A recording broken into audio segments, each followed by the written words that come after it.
I'm Michael Clarke and I'm here in Bentley Priory. It's now a museum, but it used to be the headquarters of Fighter Command. And I'm here in the office of the man who led Fighter Command during the Battle of Britain in 1940, Air Chief Marshal Sir Hugh Dowding. I'm delighted that we're joined by the aviation historian, Dr. Victoria Taylor. And Victoria, here we are going to discuss the strategy of Hugh Dowding during the Battle of Britain. It all came down to him fighting a strategic battle here in this office during those 10 or 12 desperate weeks in the summer of 1940. So glad that you could be here. Thank you for joining us. Tell us about Dowding the man, first of all. He was known as Stuffy Dowding for most of his professional career. So why was he called Stuffy? He was called Stuffy from quite an early part of his military career. So when he was with the British Army and he was serving as an artilleryman, he was already known as Stuffy Dowding by about 30. And the reason being is the fact that he very much dotted his I's, he crossed his T's, he was a stickler. And sticklers are never fun. So it's one of those things where I think he's very misunderstood, because I think there was a calm, sort of composed, reserved man underneath that actually was very gentle, and I think he did care a lot about the people that meant a lot to him. So not just his own relatives and family, but also his fighter boys, his chicks as he called them. Yeah, I mean, he wasn't that great a fighter pilot himself in the First World War. He wasn't that great a combat leader, but he was a good officer, wasn't he? Everybody knew he was a good officer, even if he wasn't a great battle leader as such. Yes. Absolutely. So Dowding had a fantastic eye for detail, and he was very meticulous in the way that he thought. He made sure that everything was planned exactly to the absolute minutiae. But I think where Dowding's particularly impressive is really his foresight. You know, he's a visionary in many ways. And I think often people want to think of a visionary as someone who's very, almost bizarre and off the wall in a way that's a little bit more mysterious or alluring. But of course, Dowding was not that. But he was still a visionary. So he's a stickler, but he's a stickler in an air force which is being influenced by the first chief of the air staff, Hugh Trenchard, Boom Trenchard as he's known, because he's got a big voice, loud voice, a very commanding presence. And Trenchard, as it were, establishes the atmosphere of this new air arm, first of all the Royal Flying Corps and then the Air Force itself. Just explain to us why Stuffy and Boom were never going to get on. Well, absolutely. The clues are in the name. When you've got the sort of reserved, composed nature of Dowding, a little bit of a lone wolf, someone who is quite hard to read in many cases, and then you've got someone as obvious and out there as Boom Trenchard, someone who's always on the offensive, not just in military terms, but in real life. It is going to be this absolute mix of oil and water. It's not going to always fuse the right way. And Dowding's always going against the grain of the Air Force, isn't he? As he goes through the ranks as a staff officer, everybody thinks they call him a dismal Jimmy. They think that he's dragging the Air Force down. They wonder about his loyalty to the Air Force, because he's always going against the grain, right through to even in the early part of 1940, which we'll come to in a moment. Yes, absolutely. And obviously in some cases it serves him well that he goes against the grain. We sometimes see this in great commanders. They're not always going to take the obvious route. But where it causes problems for him is really those early clashes that form those early impressions. So for instance, he starts clashing with Trenchard in the First World War over trying to rest pilots properly. And all of those sort of elements and conditions are very much in his mind and on his chest. And so as a result, he's already starting to create these relationships which there is mutual respect to some degree, particularly for his staff officer qualities, but there's also that sense of friction that's being caused from the fact that it is, as many described Trenchard and Dowding, this sense of an unstoppable force meets an immovable object. Yes. I mean, so Trenchard retires in 1929. Dowding's career begins to change then, because he then becomes a fairly senior staff officer. So at the age of 32, he was absurdly old to be a novice pilot in the First World War. But at the age of 44, he's pretty young to be a senior staff officer. That's where his qualities have taken him. And this is where he starts to become important in British history, because he then becomes a staff officer in the early 30s. In control of effectively research and development for the Air Force. So what's his contribution then in that sort of role? This is where we begin to see him beginning to shape the Air Force that would fight the Battle of Britain in 1940. Well, this is where his more sort of dissenting character is actually really important, because he goes against the grain of public, political and military opinion in the early 1930s. Of course, we're all very familiar with Stanley Baldwin's famous "the bomber will always get through" statement in 1932 to the House of Commons.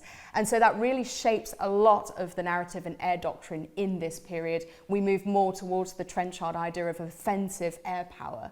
But Dowding recognises that it isn't just all about the bombers. You need to have a sense of, well, you need good interceptors if you're going to deal with those bombers. Do they necessarily always get through? Not if you've got the right fighters. And the best interceptors in the late 30s, what was his role in that? He played a huge role in procurement of fighter aircraft that was suited to the job. So he'd already got inspiration from some of the faster racing aircraft that he'd seen competing in the Schneider Trophy. Yeah. But then he by Supermarine. This is the Supermarine. By Supermarine, absolutely. So we need to remember that name, because as we move towards him wanting to request prototypes that would end up in the Supermarine Spitfire and the Hawker Hurricane, he's going against opinion, because he's moving more towards these sleek monoplanes that are ultimately going to be more expensive to produce, but will produce better results if everything goes this way. Why do you think he was so keen on them? I mean, he turned out to be right, but it would have been very easy to be wrong about so many things. But he was right on so many details that he wasn't a technical specialist for. He wasn't an aero engineer. I mean, he seemed to have been astonishingly intuitive about some of these things. Yes, I believe Dowding was incredibly intuitive when it came to technological matters, because he'd already expressed that interest very early on in his military career. He was interested initially in becoming an engineer, but of course he ended up going into the artillery and then getting fascinated with the flying machines in the Royal Flying Corps. So I think he already had that background of technicality and wanting to see where he could push technology. And ultimately this is what really served him in the 1930s. So he's important in developing the right sort of aircraft, and also deciding which sort of aircraft were not the right aircraft. I mean, more biplanes were not the answer, even if you had lots of them. But the thing that we most associate him with, I suppose, is the application of radar. So, radar is around. The Germans have radar. The Brits have radar. But he finds a way of using it that the Germans didn't seem to tumble to at the time. Absolutely. So the Germans had already moved towards radar a little bit earlier in certain cases. They had actually made it far more sophisticated. Their frequencies were far higher. They were far more sophisticated in that respect. But the issue is that they hadn't really thought about how to apply it. They'd created this marvellous technology, but not yet had thought to add it to an overall strategic view. Whereas the difference with British radar, and specifically with Dowding, was the idea that he could actually apply it as a defensive wreath around Britain, and to make sure that he could feed it over into fighter command and all of its different areas to make sure that it can cover the entire area in the battle situation. So how did that system work? I mean, we talk about it, the Dowding system, but can you just explain it? Because it was a very interesting system. The Dowding system is absolutely pioneering for the time. It is the world's first real integrated air defence system. So it's got many different cogs within all of the different areas. It's got the radar rings consisting of chain home and chain home low. So the difference is that chain home is facing out into the ocean and can project a little bit further, but chain home low is actually detecting aircraft at a lower altitude. So it's already scanning the sea for any aircraft that could be coming in. You've got that, all of that information is then passed through to the filter room, actually here at Bentley Priory. Just next door from where we're sitting now, yeah. Just where we are.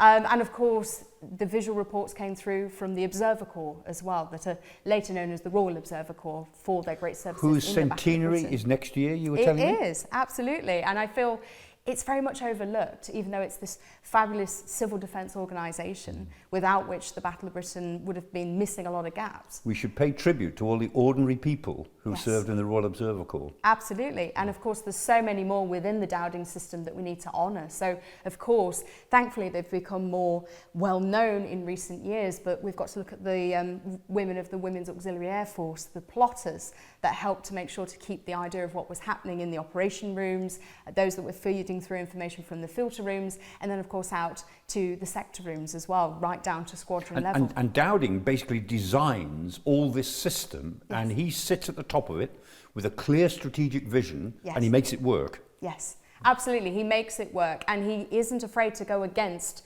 some of the political opinion and military opinion to do so.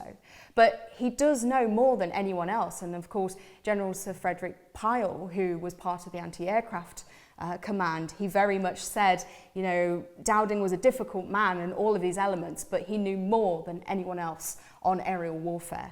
So even his critics within the Air Ministry and within the RAF knew that sometimes they had to bow to his eye for detail. So we're sitting here at Bentley Priory. This is in the southeast of England. So this is 11 Group. Perhaps you could just explain what these groups meant. Yes, of course. So 11 Group was the group that was actually tended to be deployed the most frequently and the most dangerously, because this was where a lot of the action happened in the Battle of Britain. But actually throughout the region it was split into different groups. So 11 Group is the southeast of England, and about a third, at least a third of the whole force is here all the time. 12 Group to the north, that's Cambridgeshire and the Midlands. And then 10 Group is in the southwest, from Southampton to South Wales, and 13 Group, everything else. Northeast England right through to Northern Ireland. So the whole country is divided into these 4 big groups, but the locus is here at 11 Group, and this is where the action takes place. And Dowding has this sense that we'll rotate squadrons in and out. So we'll send them for a rest into 13 Group when they're exhausted, and then bring them back in a couple of weeks later. But this is where pilots' lives were measured in flying hours, not even days, just flying hours. For novice pilots, they had so many hours before on average they were dead. Yes, absolutely. And also the key thing to bear in mind is this part of England was so crucial to the Battle of Britain because it was the range of the German fighters. They had to have their fighter escorts to the bombers. So yes, they had to cover all the other areas within the region, but this was the real crux of it, because ultimately this was sometimes how far the Germans could go, and they didn't have a lot of fuel time once they were over here. Now you're talking about the Germans. You're known as the best in the business on the Luftwaffe. So maybe tell us a little bit about Luftwaffe strategy as they approach this battle for air control over southern England. Well, I think it's important to bear in mind with the Luftwaffe that it isn't this invincible eagle that's swooping down on fighter command. Yes, it's got a certain amount of advantages because now it's moved into occupied Europe, it's into France, it's now closer than ever to Britain. There's also, of course, the combat experience that they wield from past campaigns, specifically the Spanish Civil War. The British, of course, in this era are still very much locked in the tight Vic formation the Germans have figured out. The Vic formation being 3, yes, like an arrowhead. So one out in front, 2 to the side. The Germans have figured out more of the finger 4 formation, or rather what will become the finger 4 formation. And the finger 4 is 4 aircraft much more flexibly. Absolutely, which the Germans are called the Schwarm. So as a result, they already are wielding certain advantages from their previous operational experience, but they're also tired. They have been through constant campaigns. Yes, there's been a bit of a lull between Poland and then into the phony war, but they've been constantly engaged since the spring of 1940. They've been in Operation Wehrseeübung, which has been the takeover of Denmark and Norway. They've gone straight into Fall Gelb, or Case Yellow, where France and the Low Countries have been invaded. And so as a result, we seem to think that there's this absolutely almighty Luftwaffe, and of course they sort of cultivate this myth of invincibility, but they're feeling the strain too. But they've never failed so far. But they've never failed, absolutely. There is this sense of confidence amongst them. Yes, they are tired, but it seems as if the end is in sight. So Hitler looks as if he intends to invade Britain. We're never really clear how strong that intention was, but maybe, could you just sort of, what's your sense of that? I mean, you must have thought about this an awful lot, because the Luftwaffe's ability to clear the skies of the RAF was fundamental to this invasion plan, if it was a real plan. Yes. The problem for the Germans is the fact that they always had 1 foot out the door and 1 foot in on Sea Lion, and this was the problem because they could never fully commit in the right way. They were always hedging their bets, and of course they had the feeling, even though it wasn't always true, that the Luftwaffe was very much just left to deal with trying to pave the way for Operation Sea Lion, and they felt left to their own devices. Sea Lion was the invasion. Yes, that's absolutely. Operation Sea Lion, the German invasion, which would go from from the Isle of Wight to Ramsgate, somewhere like that. Absolutely. Yes, so it would be the amphibious invasion. And in order to secure that, the Luftwaffe needed air superiority, or preferably air supremacy, in order to carry out that crossing over to land German troops onto British shores. And Hermann Göring, the chief of the Luftwaffe, he seems to feel, or he assumes, that he can create a knockout blow. So the Battle of Britain is about creating some sort of grand series of air battles in which the RAF fighter command will be destroyed. And Dowding, fearing exactly that, decides that his battle, run from this office, will be a battle of attrition. He's not going to come into any big air battles if he can avoid them. And so does it come down to a clash of strategies? It does come down to a clash. So Goering, as you say, is going for that knockout blow. That's why we start to move towards the Eagle attack. So to go through the phases of the Battle of Britain briefly, you start with the Channel Battle, which for the Germans starts on convoys, attacking convoys. Yep. Exactly. On the 2nd of July 1940 for German dates. Dowding goes for the 10th of July 1940 because that's where he goes for the increased German action in his eyes. So we start with that, we move into mid-August 1940 and we get to Adlertag, or Eagle Day, on the 13th of August. Now this is meant to be one of their knockout blows, and Goering has very much assured Hitler that the RAF can be subdued within a matter of weeks. So there is pressure on the Luftwaffe, but as we mentioned, it is the sense of they've had all of this success. It's called the wonder of 1940 in Germany. So why can't the Germans overpower the British, especially in the eyes of the Nazi press? And Eagle Day is a disaster, isn't it? It's a disaster for the Germans. It's already been put off because of the weather. So they know they're dealing with this really difficult island and its conditions in terms of its weather. When we get the 15th of August 1940, we get what's known as Schwarzer Donnerstag, or Black Thursday for the Germans. And again, they've already been doing a conference from the 13th of August 1940 to figure what the hell went wrong in the morning. So it's one of these moments that for the Germans, it's meant to be this knockout blow, but ultimately they're getting caught far faster by fighter command than they're expecting. And their fighters are, at this point, they're operating quite high above their bombers. So they're not really protecting their bombers. They're spoiling for a fight high above them. And the RAF are detaching a minimum number of fighters to their fighters and attacking the bombers as hard as they possibly can. Yes, well, it's quite interesting because the way in which the Germans conducted their tactics is they really tried to go high on a perch, and they tried to sort of catch the fighter command airmen unawares. But what's quite interesting is that the German fighter pilots move towards this more fluid way of conducting the battle. So they go into what's known as the Freierjagd, or the free hunt, the free chase. And ultimately, yes, they do leave their bombers behind to do this. They go ahead, they try to clear the path for them, and then of course their bombers will not need to defend themselves so seriously. But it does actually make quite a lot of sense. Gunther Rahl, who of course is a very famous German pilot, describes it as having hedgehogs on a motorway, or of course in their case on an autobahn. And if you've got a hedgehog in the middle, if you're flanking the hedgehog, it's going to get run over by a car. But if you can stop the car before it gets to the hedgehog, then the hedgehog can go through. So that's how he described it. And actually the German pilots really enjoyed these free hunts. But Dowding is very clear with his commander of 11 Group, who's Keith Park, the very loyal, excellent Keith Park. Yes. And they will only commit, generally speaking, 2 squadrons at a time. Yes. And so 2 squadrons engage, they disengage, then 2 more squadrons, 2 more squadrons. Yes. They won't commit more than 2 squadrons at any one time in 11 Group. No.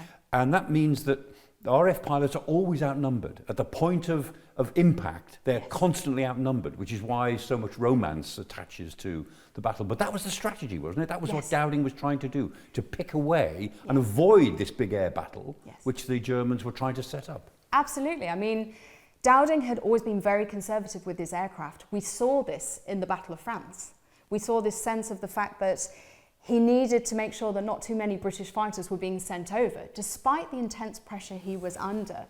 And he had to appeal directly to Churchill to make sure that the RAF Fighter Command were not sending too many aircraft over.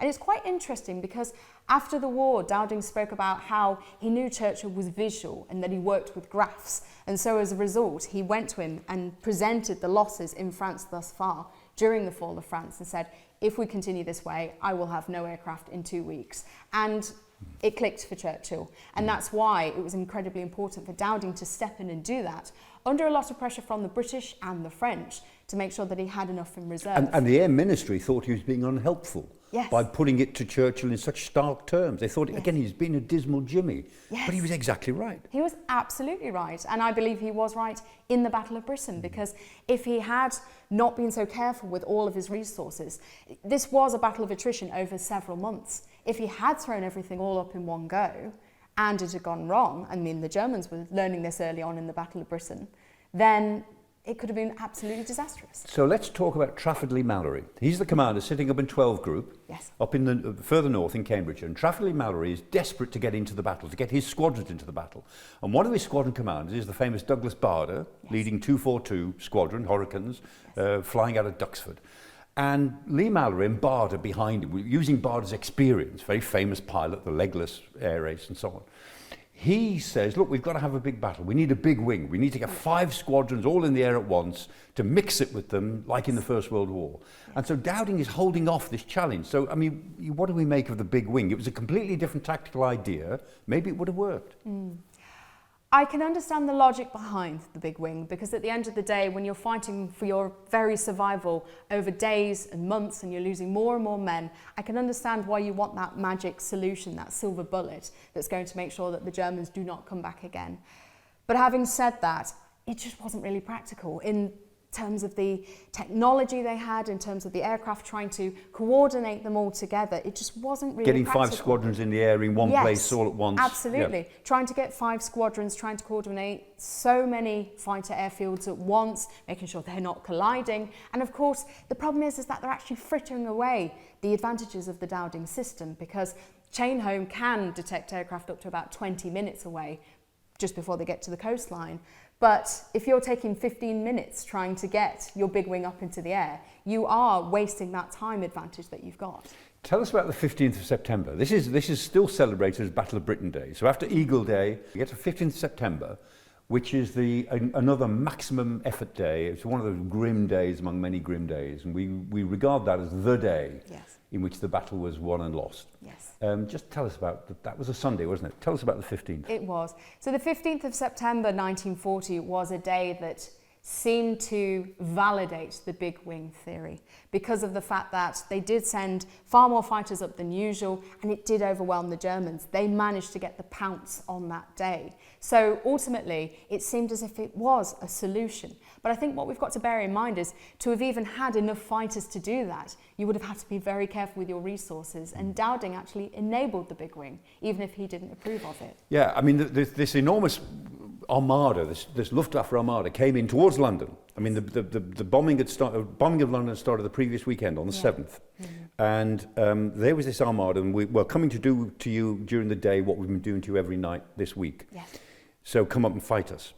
And that battle was a sort of running battle from the coast to over London. And then over central London, suddenly there's Bader's big wing, the Duxford wing, 50 to 60 fresh aircraft. So they're getting in each other's way. Yes. But the psychological effect on German pilots must have been quite high. I mean, you know about that. Yes, absolutely. You know, there was absolute fear struck into the German bombers if they got intercepted by Spitfires and Hurricanes. There is that psychological sense of trying to keep it all together and keep going. But of course, if your fighter escorters got distracted and they need to deal with this massive big wing, then of course that's so psychologically damaging. And they'd been told that the RAF was finished, that the RAF has got a few dregs of fighters. And there over central London, 50 new fighters led by Bader is falling on them. And never mind the fact that they don't do terribly well. The fact is it really convinces the Luftwaffe, or at least the pilots of the Luftwaffe, that they're being lied to by their commanders. Yes, absolutely. There was already frustration amongst the Luftwaffe, because going into the Battle of Britain, all of the Nazi propaganda had said, you know, Britain is finished, this is an enemy that can't come back from this, all of these aspects. And the famous fighter ace Adolf Galland said about how the Nazi propaganda irritated them because they found the British very well prepared for the battle. And this was very much the case. As they get into the middle of September, they had been having great success at the beginning of September, when they'd started to wear down fighter command far more consistently. But of course, when you get that switch to the Blitz, it starts to change their strategy, it changed their focus. Yeah, Keith Park at 11 Group, he says to Dowding in this office, he said, another week of this and we'll be finished in 11 Group. We just won't be able to defend London. And Galland says to Goering, I mean, he's very clear to Goering, he said, we're being wasted. I mean, both of them are actually very honest to their commanders. Yes. And whereas Goering doesn't listen to Galland, Dowding certainly listens to Keith Yes, Clarke. absolutely. The issue with Goering is the fact that because he's got such a fragile ego, he doesn't want to hear just how badly the Luftwaffe is doing. And of course, sometimes he was getting distorted reports because of that. He was known for berating his men and chastising them for a lack of bravery and all of these elements. But the problem is that when you are in such a dictatorial regime, you want to be pleasing those that are in power. And this was very much seen in the Luftwaffe intelligence, especially with Major Beppo Schmidt, who very much said to Goering, you know, we've pretty much wiped out the RAF, there's no problems here, we can advance very soon. And that was the issue, because he was getting very optimistic reports from Beppo Schmidt, but also there was the issue that there's overclaiming on both sides. A dogfight is so incredibly disorientating and it's so easy to overclaim. So as a result, of course, they thought that the RAF were losing far more fighters than they really were. And pilots. I mean, Pilots, yes. I mean, pilots was the issue, not aircraft for Pilots Dowding. were the issue, But, yes. but a lot of our pilots were being rescued, they were parachuting, they were being picked up out of the channel. I mean, a lot of our pilots were back with their squadrons that evening and they were flying again the following day. Absolutely. Not the case for Luftwaffe pilots who were down. Yes. So by early September, Dowding's lost, 380 odd pilots. He's only got 280 replacements. I mean, his issue is pilots, and it really hurt him, didn't it? It really affected him, this loss of these young men, these dear fighter boys. Yes, it absolutely cut him to the core. We can't use the nickname of Stuffy to downplay what he was feeling inside. And it haunted him so much that he saw them in his dreams. He really felt that loss, that keen sense of camaraderie and sort of the sacrifice of these young men, his chicks, as he called them. And ultimately, that very much stuck with him for the rest of his life. And his son Derek was one of them. His son Derek was one of those chicks. Yeah. And it was also interesting because we talk a lot about the opposition that Dowding faced, but through quite a lot of the Battle of Britain, he got on very well with Lord Beaverbrook. And as a result, with him, he actually had a son that was also a fighter pilot. So he trusted Dowding to keep his son safe because of his meticulous eye for detail. Yeah, there was something terribly human about all of that. You know, while it was a battle of figures, wasn't it? It was a battle of losses and daily figures, but actually for Dowding, it was deeply personal. Yes, it was absolutely personal for Dowding because it was the sense of he knew he was sending them up there. He was a man that in the First World War, he was willing to take the risks himself. He wasn't a commander that hid behind a desk and just went through the numbers robotically. He knew the kind of stresses that came with it, even if he hadn't been a great pilot himself. But he felt it so keenly, it really sparked far more of his spiritualism, which he went into far more after the war, because it was a sense of collective grief and the fact that they had died on his orders. The 15th of September is the day we understand that Dowding had won his battle. He almost certainly didn't know it at that point, but that was the day after which German strategy changed and the invasion is called off indefinitely in the following week. Yes. So the invasion goes, in theory, to 1941. Yes. But the battle goes on, dribbles along till the end of October, and at the end of it, most people wouldn't realise that the Luftwaffe had won the fighter battle. They'd shot down about 1,200 RAF aircraft for about 850 of their own losses. So they'd won that battle. Their bombers had suffered grievously. But in a way that didn't matter because it was the strategy that was the target here. They'd had to change their strategy, even though they were superior in the fighter battle itself. Yes, this is the problem, is that Goering, as the Commander-in-Chief of the Luftwaffe, was so distractible and he really fed into his own ego, because where the Blitz had come from was the fact that some of the stray German bombs that landed in London towards the end of August then invited that sort of retaliatory blow from Churchill. And Goering, I think, was far more enraged than Hitler was. He really had this vision of sending London up in smoke and flames, and this being his crowning moment, being his version of the Battle of Britain. So it was a case that he got very fixated on that, and it wore out the Luftwaffe because they ultimately had to now adapt to a different role, and they were sort of out of the practice of fighting, whereas it gave fighter command that kind of respite. The Luftwaffe were not engaging in those day-to-day battles. They had lost their momentum for the Jagdflieger or the fighter pilots.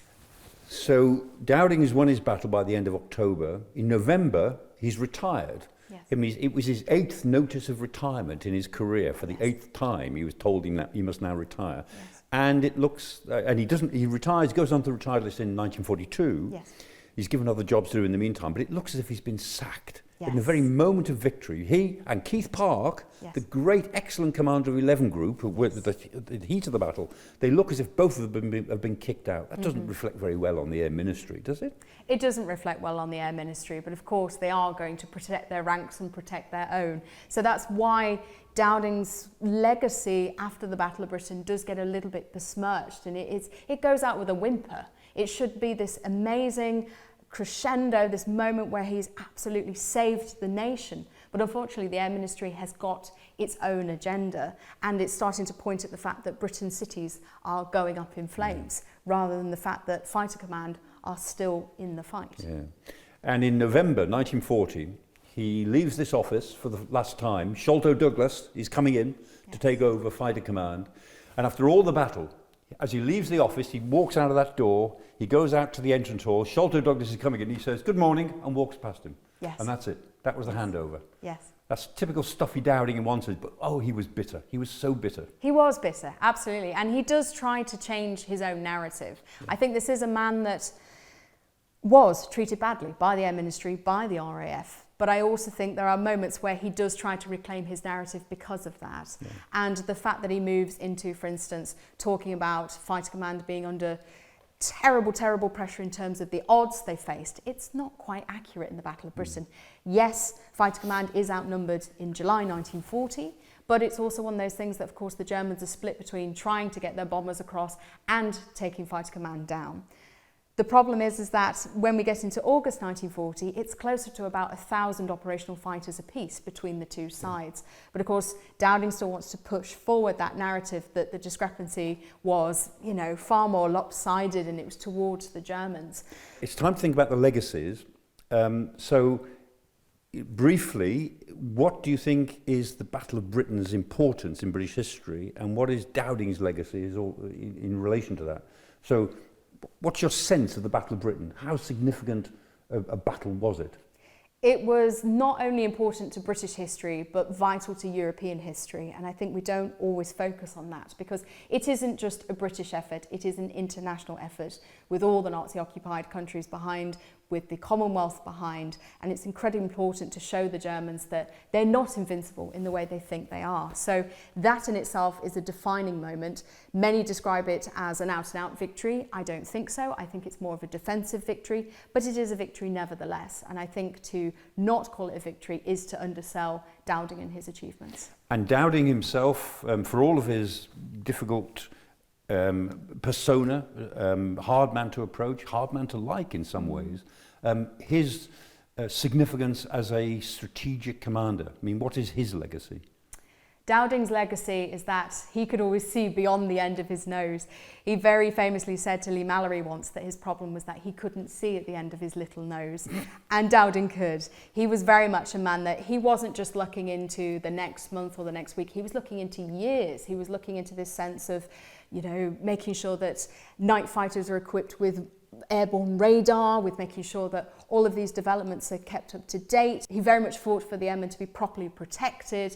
You know, he very much fought for bulletproof windshields to make sure that the fighters are fitted with 8 machine guns. All of these different aspects are so important. I think he really understood the strategic and the tactical, and that can be quite rare. It's quite common for commanders to get hung up on one or the other, but he knew both. So he didn't just win an important battle from this office, he also, you would say, helped shape the nature of the RAF as it stood itself up as an independent air force, the first in the world to be an independent air force. Yes. And he shaped its future. He brought subtlety and nuance and a sense of balance to it because it was so offensively minded. But he had to recognise, and he made sure that he checked his ego and recognised that sometimes Britain could be on the back foot in the future, and how right was he? Dr. Victoria Taylor, thank you very much for speaking to us. Thank you so much. Thank you.